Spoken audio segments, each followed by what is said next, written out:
Doctor వృక్షజీవి doctor వడ్రాను Markandeyulu జన్మదిన వేడుకల్లో ముఖ్య అతిథిగా పాల్గొన్నారు ప్రభుత్వ విప్ ఆలేరు నియోజకవర్గ శాసనసభ్యులు బీర్ల ఐలయ్య. శ్రీ లక్ష్మీ హయగ్రీవ స్వామివారి ఆలయ ప్రాంగణం ధర్మక్షేత్రం సీతావనంలో జన్మదిన వేడుకలు అత్యంత ఘనంగా జరిగాయి. ఈ వేడుకలు పద్మశ్రీ అవార్డు గ్రహీత వనజీవి రామయ్య మరియు హనుమంతరావు గారుల సమక్షంలో ఘనంగా జరిగాయి. ఈ సందర్భంగా యాదాద్రి ఆలయం ప్రధాన అర్చకులు నలిందగిల్ లక్ష్మీ నరసింహ అర్చకులు యాదాద్రి ఆలయం ప్రధాన అర్చకులు నలిందగిల్ లక్ష్మీ నరసింహాచార్యులు మాట్లాడుతూ పేదల డాక్టరు వృక్షజీవి డాక్టర్ మార్కండేయులు ఎంతో గొప్ప మనసుతో ప్రకృతి మీద ప్రేమతో అన్ని వేళలా మొక్కలు నాటుతూ ప్రకృతిపై తమ ప్రేమను కనబరుస్తున్నారని తన జన్మదిన సందర్భంగా ఈ రోజు పూర్తి స్థాయి నక్షత్రవనం ఏర్పాటు చేయడం చాలా గొప్ప విషయమని వారిని కొనియాడారు. ఈ జన్మదిన వేడుకల్లో ప్రముఖులు, అటవీ శాఖ అధికారులు మరియు సిబ్బంది, బంధుమిత్రులు, స్థానికులు, మీడియా మిత్రులు అందరూ పాల్గొనడం తనకు సంతోషాన్ని ఇచ్చిందని లక్ష్మీ నరసింహాచార్యులు తెలిపారు. డాక్టర్ మార్కండేయులు గారు ఆలోచన చేయడం చాలా సంతోషం. మనిషికి అనారోగ్య పాలైనప్పుడు డాక్టర్ గారు ఆరోగ్యాన్ని ఇస్తారు. సమాజమే వాతావరణమే దెబ్బతిన్నప్పుడు ఎవరు చేయాలి? దానికి ట్రీట్మెంట్ చేయాలంటే చాలా పెద్దగా చేయాలి. రోజు రోజుకి జనాభా పెరుగుతుంది, గాలి పీల్చే గాలి కొరవడుతుంది, తాగే నీటికి కాలిక అవుతుంది. మొత్తానికి జనాభా పెరగటం వల్ల సమాజంలో చాలా ఇబ్బంది పాలవుతున్నారు. దీన్ని ముఖ్యంగా చెట్లు లేకపోవటము, నీరు కొరవటము, ఇవి కావాలంటే ఎవరు చేయాలి? ప్రతి ఒక్కరికి అవసరమే, కానీ కొంతమంది ముందుకు వస్తారు. ఆ ముందుకు వచ్చిన వారిలో డాక్టర్ మార్కండేయులు గారు తన 50 సంవత్సరాలు పూర్తి చేసుకున్న సందర్భంగా ఈరోజు ఈ స్థితికి వచ్చాం. అలాగే ఒక దెబ్బ తగిలితే మనం మొట్టమొదటిగా అమ్మ అంటాం, తర్వాత డాక్టర్ గారి దగ్గరికి వెళ్దామా అంటాం.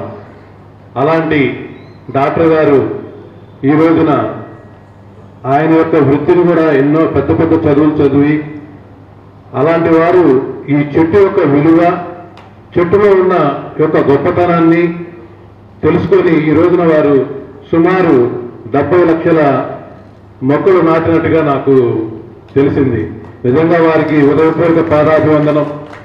ఇలాంటి కార్యక్రమాలు మన పిల్లలకి ఈ విధంగా చేసుకుంటే వాళ్ళకు కూడా ఈ యొక్క చెట్టు యొక్క విలువ వినూత్నంగా జరుపుకోవాలని చెప్పి డాక్టర్ మార్కండేయులు గారు ఆలోచన చేయడం చాలా సంతోషం. మనిషికి అనారోగ్యం జరిగింది.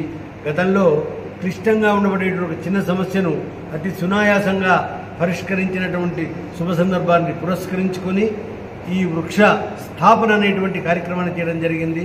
మన రాష్ట్ర ముఖ్యమంత్రులు శ్రీమాన్ రేవంత్ రెడ్డి గారు వృక్షో రక్షితి రక్షిత అన్న నినాదానికి మేము యథాశక్తిగా మనసా వాచ అంగీకరిస్తూ ఈ క్షేత్రంలో మరి మార్గశిర మాసంలో భగవద్గీత జయంతి సందర్భం పురస్కరించుకొని సహస్రనామ వనాన్ని కూడా ప్రారంభిస్తాము.